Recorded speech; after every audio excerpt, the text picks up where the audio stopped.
জামায়াতে ইসলামীর আমির ডাক্তার শফিকুর রহমানের x account হ্যাকের ঘটনায় আটক রাষ্ট্রপতির কার্যালয়ের আইসিটি শাখায় কর্মরত মোহাম্মদ সরোয়ার আলমের জড়িত থাকার প্রাথমিক তথ্য প্রমাণ পাওয়া গেছে বলে ডিবির পক্ষ থেকে জানানো হয়েছে। আমি শুধু এখন চিন্তা করতেছি জনাব তারেক রহমান এখন কি জবাবটা দেবে। এই যে ডাক্তার শফিকুর রহমানের টুইটার যে হ্যাক হলো, এক্স অ্যাকাউন্ট হ্যাক হলো, ওখান থেকে নারী বিদ্বেষী একটা পোস্ট করা হলো, অবশেষে সেই হ্যাকার গ্রেপ্তার হয়েছে ভাই। আর এই যে জামাত ইসলামের নেতাকর্মীকে নিয়ে বিএনপির নেতাকর্মীরা টাকা দিয়ে ভাড়া করিয়া মহিলাদেরকে ঝাড়ু হাতে দিয়া জামাত ইসলামের আমিরের বিরুদ্ধে যে মাঠে নামাইলো মানুষদেরকে, এবং কি বলে আপনার জনাব তারেক জিয়া তিনিও একটা বক্তব্য দিয়ে গিয়ে বলতেছে যে হ্যাক না ফ্যাক, উনি উচ্চারণও ঠিক মতো করতে পারে নাই। এই যে টিটকারিটা করলো, তার মানে বিএনপির বড় বড় নেতারা তারা বলছে যে জামাতের আমিরের ওই হ্যাক ফ্যাক কিছু হয় নাই, তারা ইচ্ছাকৃতভাবে মেয়েদেরকে এই খারাপ ভাষায় গালিগালাজ করছে। অবশেষে তো ভাই প্রমাণ হয়ে গেছে যে হালার পুত্রা, যে হুমুন্দির পুত্রা মনে করেন যে হ্যাক করছিল, ওরা তো ধরা পড়ছে। এবার জনাব তারেক জিয়া যে কি জবাব দিবি, বিএনপির বড় বড় নেতারা যে কি জবাব দিবি, এই চিন্তায় মনে করেন যে আমার ঘুম হারাম হয়ে গেছে ভাই। আপনারাই বলেন তো, জবাব আর কিছু আছে? 4 দিন আগে আমার এসআইডি হ্যাক করে জাত আইকান থেকে চালাই দিছে, আর এমনি একটা দল ঝাপায়া পড়ছে তাইরে নাইরে নাইরে বলে গান শুরু করেছে। লজ্জা! ওদের চুমুকুটি তো গাইলো বটে, ওদের বড় বড় মাথাগুলোও একই গান গাওয়া শুরু করে দিল। কাণ্ডজ্ঞান কোথায়? আলহামদুলিল্লাহ আমাদের সাইবার টিম ওদেরকে শক্তভাবে কবজা করে ধরে ফেলেছে। তো এই বিষয় নিয়ে কিন্তু মনে করেন জামাত আমির একটু ভালো মতোই ধোলাই দিয়ে দিয়েছে।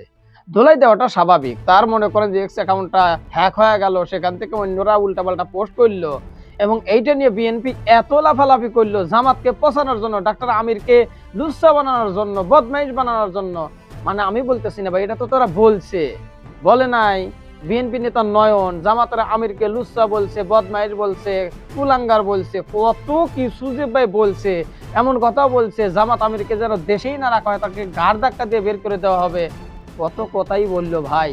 অবশেষে প্রকাশ্যে যখন আসলো যে আসলে তো জামাতের আমিরের কোনো দোষ নাই, ওটি হ্যাক করে এলে মনে করেন যে একদলেই কাজ করছে। এখন খালি চিন্তার বিষয়, কোনো না কোনো ভাবে রিমান্ডে যায়, আবার পাশার মধ্যে যে যাকে ধরা হয়েছে বুঝছেন, ওর পাশায় ডিম দেওয়ার পরে ভুল ক্রমেও যেন মনে করেন যে বিএনপি নেতাদের নাম যেন না বলে দেয়, তাইলে তো ভাই অন্য লেভেলে খেলাটা জমে যাবে না। খেলা যে চলছে কোন লেভেলে, গান বানাইছে না জামাত ইসলাম, তাহলে কিন্তু ওই লেভেলে চলে যাবেনি।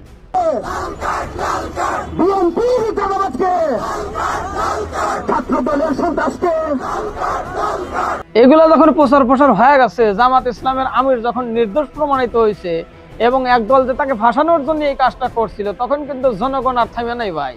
জনগণ অলরেডি বিএনপিকে লাল কার্ড দেওয়া শুরু করে দিয়েছে।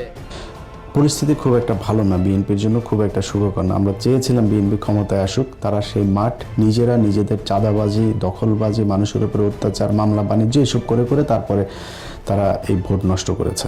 এদিকে সাংবাদিক ইলিয়াস হোসাইন অবশেষে একটা ভিডিও পোস্ট করেছে অনেকদিন পরে, এবং এখানেও বলতেছে বিএনপি ক্ষমতায় আসবে এটাই আমরা ভাবছিলাম, কিন্তু বিএনপি নিজের দোষে নিজের পায়ে নিজেই কুড়াল মারল এবং নিজেরাই নিজেদের দলের 12টা বাজাইলো, এমন দাবিটাও কিন্তু জানাইছে সাংবাদিক ইলিয়াস। আপনার স্বামী যার পায়ের নিচে আপনার বেশ, সেই পুরুষ মানুষগুলো এখানে উপস্থিত আছে, তাদেরকে বলবো বাড়ি বাড়ি গিয়ে মা বোন চাচি খালাদের বলে দেবেন ভোট ধানের শীষে দিতে হবে।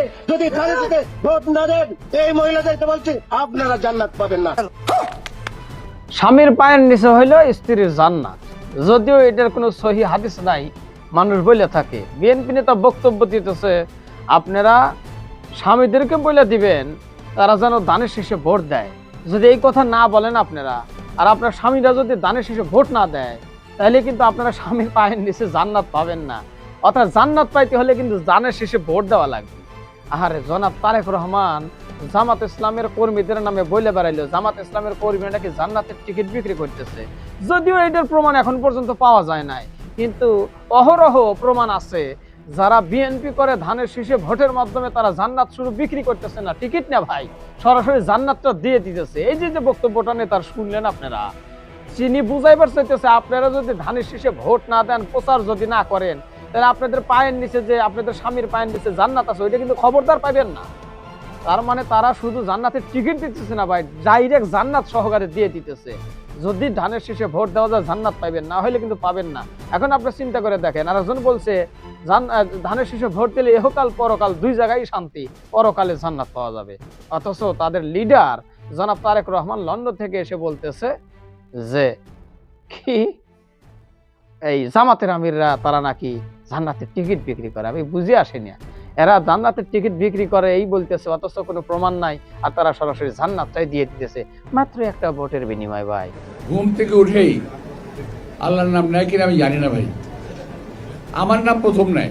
উনি সকালবেলা উঠে আল্লাহর নাম নিয়েই চাঁদাবাজি শুরু করে। দাদু নাতির খেলা কিন্তু ভাই এখন পর্যন্ত থামে নাই, থামছেই না, চলতেই আসছে। মনে করেন যে দাদু হলো মির্জা আব্বাস সাহেব এবং নাতি হইলো নাসিরউদ্দিন পাটোয়ারি, এই আমারই মেয়েতে, বুঝছেন?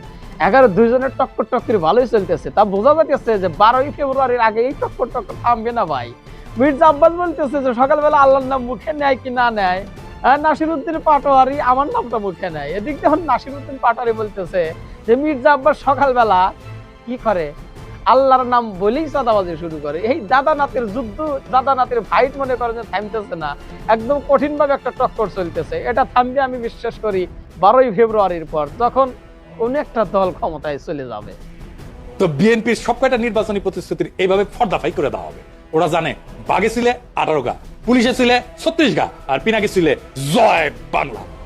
সাথে থাকলে সঙ্গী, পাশে না থাকলে জঙ্গি নাকি? আপনার বয়স হয়েছে, বর্ষিয়ান নেতা, ভুলভাল বকেন, আমরা সেটা বুঝতে পারি।